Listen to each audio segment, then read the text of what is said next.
Dear student अस्सलाम वालेकुम।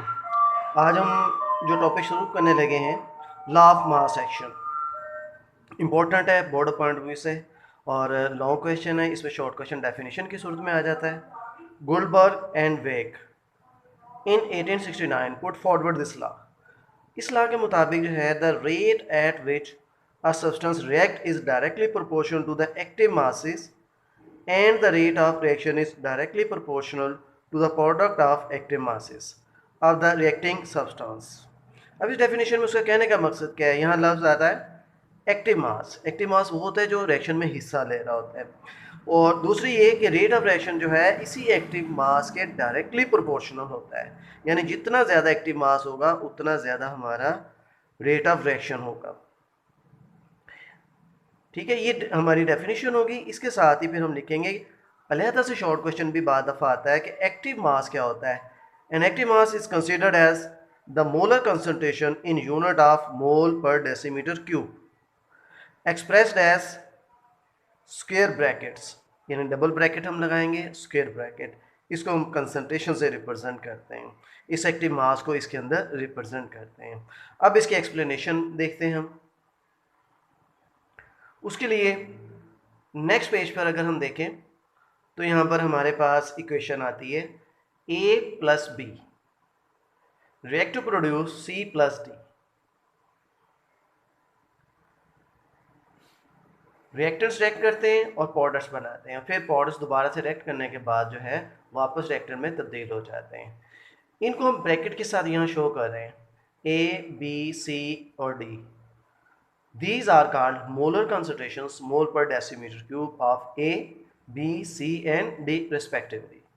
According to law of mass action, अब अगर हम लॉ ऑफ मास एक्शन के मुताबिक देखते हैं तो हमने ये देखना है कि रेट ऑफ रिएक्शन जो है, जैसे अभी हमने यहाँ पर पीछे हमने देखा कि डायरेक्टली प्रोपोर्शनल होता है एक्टिव मासेस के, तो यहाँ rate of forward reaction is directly proportional to concentration of A into concentration of B. Sign of proportionality की जगह हम कांस्टेंट लगाते हैं for forward action K F.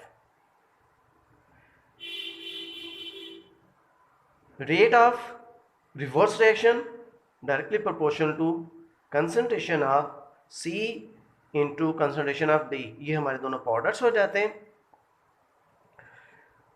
और साइन ऑफ प्रोपोर्शनैलिटी की जगह हमने क्या लगाया, के एफ। ये हो गया हमारे लिए रेट ऑफ फॉरवर्ड एक्शन, और ये हमारे लिए क्या हो गया, रेट ऑफ रिवर्स रिएक्शन। अब एट इक्विलिब्रियम अगर हम बात करते हैं, जैसा कि हमने शुरू में 2-3 जगह हमने पढ़ा था इक्विलिब्रियम स्टेट, या इस चैप्टर का नाम भी केमिकल इक्विलिब्रियम है, तो उसके मुताबिक क्या होगा कि rate of forward reaction become equal to rate of reverse reaction. तो इसलिए हम यहाँ लिखते हैं कि at equilibrium state rate of forward reaction is equal to rate of reverse reaction. दोनों की कंसंट्रेशन को या दोनों वैल्यूज को हमने क्या किया, इक्वल कर दिया। रेट ऑफ फॉरवर्ड एक्शन के लिए हम क्या लिखते हैं, K F into concentration of A into concentration of B, यानी रिएक्टेंट्स हमारे लेफ्ट साइड पर आ गए जो इक्वल हैं फॉरवर्ड रिएक्शन के पाउडर्स के, यानी के आर सी इंटू डी। अब हम क्या करेंगे कि जो कांस्टेंट वैल्यूज हैं वो हम लेफ्ट साइड पर ले जाते हैं, यानी के एफ इधर से के आर लेकर आते हैं तो डिवीजन में जाता है। इसी तरह से जब हम इन कंसंट्रेशन को ए और बी की कंसंट्रेशन को दूसरी तरफ ले जाते हैं तो वो डिवीजन में जाती है। उसके बाद ये जो दोनों वैल्यूज हैं जो कि हमारी कांस्टेंट हैं वो बराबर होती हैं के सी के। और के सी क्या है, equilibrium constant. K C is called equilibrium constant, it is represented as K C. अब यानी इस वैल्यू की जगह हमने क्या चीज़ पुट कर दी, के सी की वैल्यू। तो K C is equal to concentration of C into concentration of D over concentration of A into concentration of B.